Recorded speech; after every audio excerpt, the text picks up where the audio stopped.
Hi my dear student, मैं चंद्रदीप गर्ग आप सभी का अपने यूट्यूब चैनल अल्फ़ा क्लासेस 111 पर बहुत बहुत स्वागत करता हूँ। वास्तव में हमने 10th की फिजिक्स में एक बहुत ही इम्पॉर्टेंट फैक्ट पढ़ाया था प्रतिरोध के बारे में। आज हम उसी को आगे बढ़ाएंगे। प्रतिरोधों का संयोजन बड़ा इम्पॉर्टेंट है। प्रतिरोधों का संयोजन ये आपको 12th और कंपटीशन तक मिलेगी। तो सबसे पहले इम्पॉर्टेंट फैक्ट तो ये है कि प्रतिरोधों का संयोजन है क्या। फिर प्रतिरोधों का संयोजन बोल रहा है मतलब सीधा सीधा है कि एक से अधिक प्रतिरोध होने चाहिए। तो सबसे इम्पॉर्टेंट फैक्ट ये है कि प्रतिरोध जब भी जुड़ते हैं ये दो क्रमों में जुड़ते हैं। पहला क्रम है श्रेणी क्रम इन सीरीज और दूसरा क्रम है इन पैरेलल समांतर क्रम। श्रेणी क्रम और समांतर क्रम सबसे इंपॉर्टेंट फैक्ट तो ये है कि हम कैसे पहचानेंगे कि श्रेणी क्रम है या समांतर क्रम है। तो सबसे पहले हम बात करेंगे श्रेणी क्रम के संयोजन की। देखिए, किसी भी परिपथ में प्रतिरोध का जो सिंबल होता है ये मानते हैं एक प्रतिरोध है और हमने एक और ले लिया, इससे भी बात नहीं बनी तो हमने एक और ले लिया। मतलब यहाँ तीन इंपॉर्टेंट फैक्ट ये है कि तीन प्रतिरोध है। अब इनको हम कैसे जोड़ें कि ये समांतर क्रम में हो जाए या श्रेणी क्रम में हो जाए। तो सबसे इंपॉर्टेंट ये है कि इनके जोड़ने के तरीके हम समझाएंगे आपको।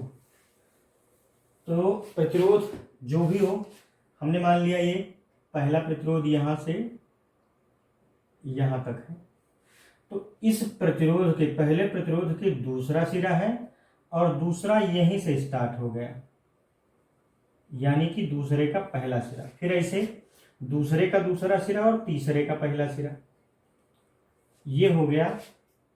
ये जो एक क्रम हुआ ये आपका श्रेणी क्रम हुआ।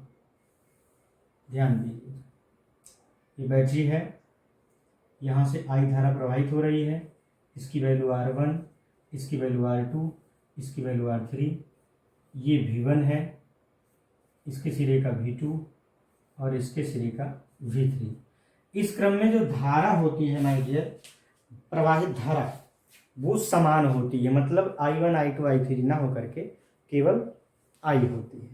तो सबसे पहले तो बात ये आई कि कैसे हम पहचानेंगे कि किसी प्रतिरोध का श्रेणी क्रम में है या समांतर क्रम में। तो एक लाइन बोलेंगे कि जब प्रतिरोधों का मतलब पहले प्रतिरोध का, ध्यान दीजिएगा, जब पहले प्रतिरोध का दूसरा सिरा और दूसरे प्रतिरोध का पहला सिरा, फिर दूसरे का दूसरा सिरा, तीसरे का पहला सिरा इस क्रम में जुड़े हों तो इसे हम श्रेणी क्रम में कहते हैं।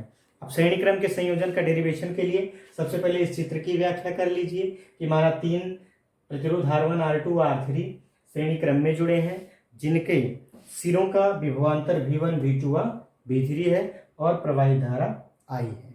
आइए हम ओम के नियम का प्रयोग करते हैं। किसके नियम का? ओम के नियम का। क्या है ओम का नियम?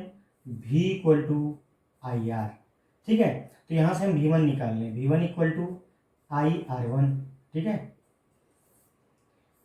V2 = IR2, V3 = IR3।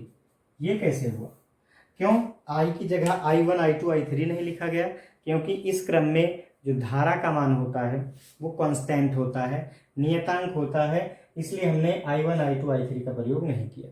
फिर V ही क्यों निकाला जा रहा है? ध्यान रहे, यहां पर आपको इन तीनों प्रतिरोधों का तुल्य प्रतिरोध निकालना है। तो तीनों प्रतिरोधों के तुल्य प्रतिरोध के लिए सबसे सही और उचित फॉर्मूला है V = IR। यहाँ आपको V बदला हुआ नजर आ रहा है ना। I को चेंज नहीं किया गया है, मतलब चेंज नहीं होगा, एक ही धारा बहती है और R यहाँ पर परिवर्तित है। तो इन तीनों मैंने R1 R2 R3 इन तीनों को जोड़ने पर, श्रेणी क्रम में जोड़ने की स्थिति में जोड़ने पर क्या आएगा वही हमें सेट करना है। चलिए हमने मान लिया, माना यहां लिखते हैं, इस चित्र को मिटा देते हैं। माना संयोजन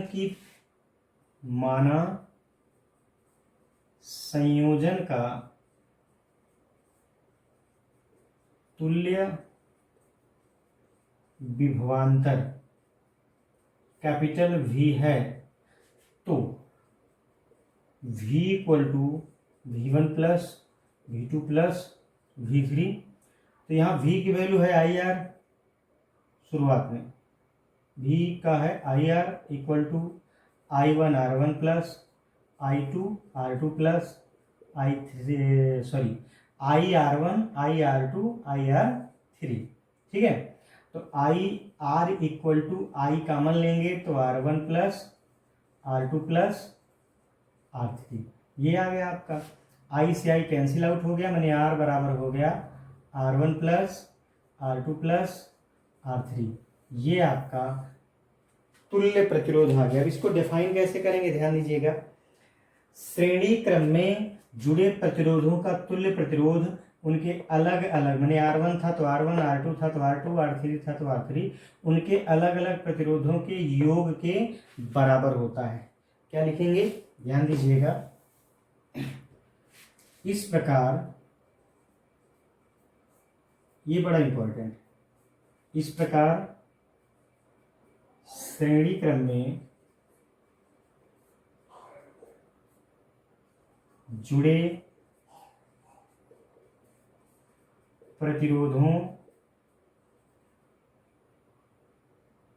श्रेणी क्रम में जुड़े प्रतिरोधों का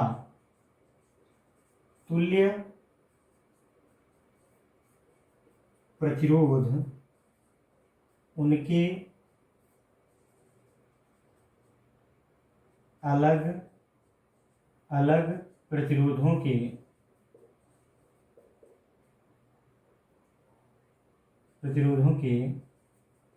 योग के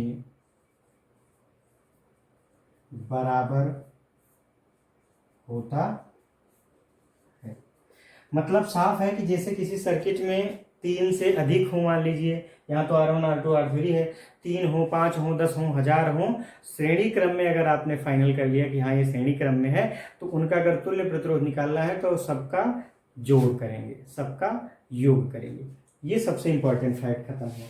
अब मैं इसी तर्ज पर दूसरा करेंगे, समांतर, या इसे कहते हैं पार्श्व क्रम का संयोजन। ध्यान देना, ये थोड़ा सा इंपॉर्टेंट है, इसको जरूर पढ़िएगा। समांतर या पार्श्व क्रम, हम सबसे पहले कैसे जानेंगे कि ये समांतर क्रम में है, तो वही प्रक्रिया कि 3 हम प्रतिरोध ले रहे हैं, फिर उनको जोड़ते हैं। इसमें क्या होता है, सभी प्रतिरोधों का जो पहला सिरा है, फर्स्ट पॉइंट, पहला सिरा एक बिंदु पर जोड़ देते हैं, और दूसरा सिरा सभी का, एक नहीं 10 20 50 का, और दूसरा सिरा जो भी है एक दूसरे बिंदु पर जोड़ देते हैं। यही क्रम होता है, इसको थोड़ा सा ध्यान दीजिएगा। जैसे हम मानते हैं एक प्रतिरोध ये है, दूसरा प्रतिरोध ये है, और तीसरा प्रतिरोध आपका ये। इसको हमने क्या किया, समांतर क्रम में जोड़ने का प्रयास किया। तो ये देखिए, इसका सभी का पहला सिरा एक बिंदु पर हमने जोड़ दिया, और सभी का दूसरा सिरा हमने एक दूसरे बिंदु पर जोड़ दिया। ध्यान दीजिएगा, ये अब देखिएगा, यहां से धारा आई चली, यहां पहुंचते ही धारा के 3 मार्ग हो गए। इसको R1 मानिए, इसको R2 मानिए, और इसको R3। यहां हमने मान लिया धारा I1 जा रही है, यहां I2 जा रही है, और यहां I3 जा रही है। इस क्रम के संयोजन में आपका जो विभवांतर होगा वो समान होगा। तो क्या होता है, इसको डिफाइन कैसे करेंगे। इस प्रकार के संयोजन में सभी प्रतिरोधों के पहले सिरे को एक बिंदु पर, इस बिंदु को नाम दे दें कोई, इसको ए मान लें और इसको बी, एक्स वाई कुछ भी मान सकते हो, यू आर फ्री, है ना। तो हमने मान लिया कि तीन प्रतिरोध, इस क्रम में तीन प्रतिरोधों के पहले सभी प्रतिरोध, तीन ही नहीं तीन से अधिक भी, सभी प्रतिरोधों के पहले सिरे को एक बिंदु पर तथा दूसरे सिरों को एक दूसरे बिंदु पर हम जोड़ देते हैं। यहाँ क्या है कि तीन प्रतिरोध R1, R2, R3 हैं, जो किस क्रम में जोड़े गए हैं भाई, देखते ही बता दो कि समांतर क्रम में है, ठीक है। इसमें धाराएं क्या जा रही हैं, I1, I2 और I3।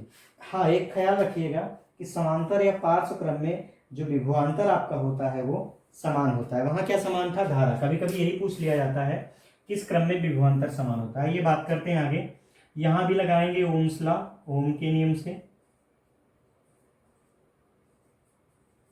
ओम के नियम से। क्या है भाई ओम का नियम, V = I/R। अब यहाँ I1, I2, I3 काउंटिंग करना है इसकी। I1 = हो जाएगा या I = हो जाएगा V/R।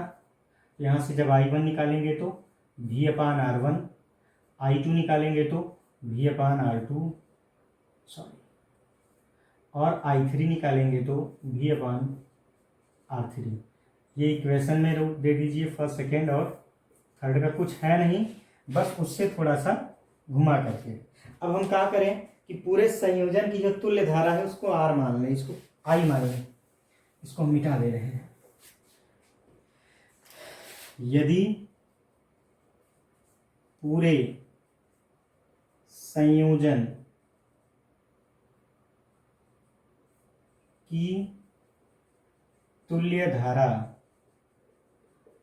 I है तो I = I1 + I2 + I3, और होता तो और भी कर सकते थे। तो I = निकाल चुके हैं आप V/R, I1 है V/R1, I2 है V/R2 प्लस V/R3।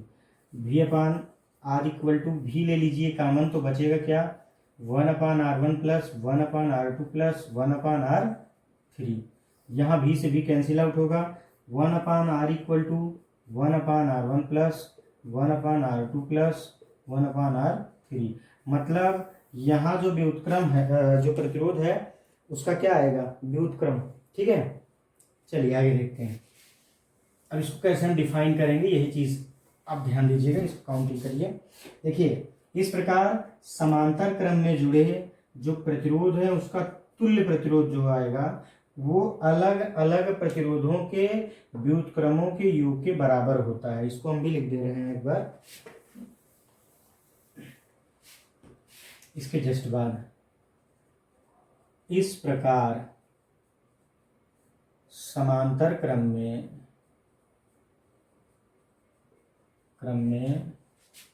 जुड़े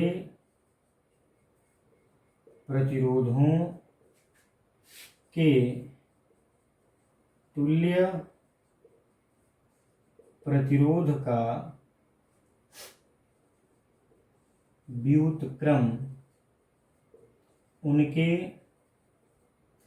तुल्य प्रतिरोध का व्युत्क्रम बोल रहे हैं, 1/, जो आया है, ठीक है, उनके अलग अलग प्रतिरोधों के व्युत्क्रमों के योग के बराबर होता है।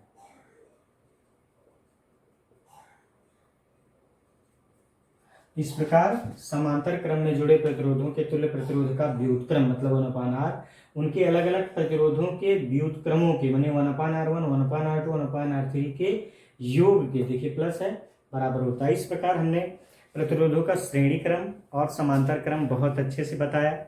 इसमें कुछ चीज़ें हमने फास्ट बोली होंगी, लेकिन कोई बात नहीं, आप वीडियो को पूरा देखेंगे समझ में आएगा। एक नया चैनल चलाने की बात हुई थी और हमने लगभग सारी चीज़ें तैयार कर लिया है। बहुत जल्द ही हम NCERT CBSE बोर्ड के तहत इंग्लिश मीडियम का भी फिजिक्स और केमिस्ट्री के लिए एक बेहतरीन चैनल स्टार्ट करने वाले हैं।